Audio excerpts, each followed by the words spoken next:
তিনি দয়ার নবীর দূর সম্পর্কীয় নাতি।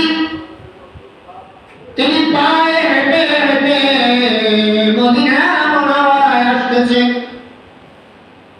যেখান থেকে মদিনা মসজিদের গম্বুজ দেখা যায়, এত দূর দূরের থেকে সালাম দিলেন, আসসালামু আলাইকুম ইয়া জাদ্দি। ও নবী গো,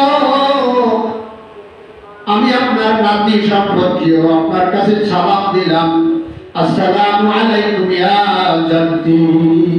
কে সালাম দিয়েছেন? সৈয়দ কবির আহমদ রেফাই। দয়ার নবী কবরে বসে সালামের জবাব দিলেন, ওয়া আলাইকুমুস সালাম ইয়া আবদি। ও আমার নাতি, আমি আপনার সালামের জবাব দিলাম গো। বাতাসের মাধ্যমে দয়ার নবীর কণ্ঠে সালাম সৈয়দ কবির আহমদ রেফাইর কানে চলে গেল। এবার আগে যেরকম হাঁটছিল, হাঁটার গতি আরো বেড়ে গেল। দয়ার নবীর কণ্ঠ শুনে তার মনের ভিতরে একটা পরিবর্তন আসলো, জোরে দৌড় মারল। দৌড় বেঁধে দয়ার নবীর রওজা পাকে এসে সালাম দিলেন, আসসালামু আলাইকুম ইয়া জাদ্দি। নবী গো,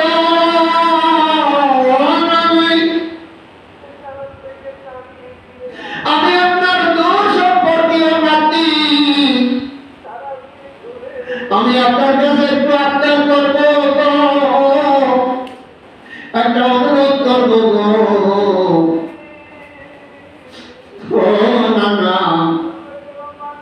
দয়া করে মেহরবানি করে কবরের থেকে একটু হাত বের করে দেন, আমি আপনার হাতে চুমো খাবো,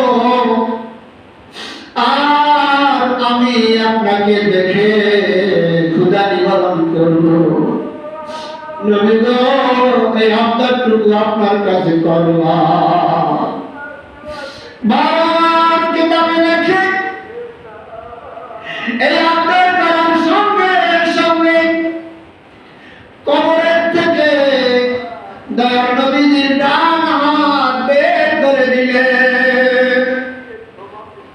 বের করে দেওয়ার পর সৈয়দ কবির আহমদ রেফাই হাত মুসাফা করলেন, মান সাফানা আলিমা ফাকাদ সাফাহানি ওয়া মান সাফাহানি কানা মাই ফিল জান্নাহ।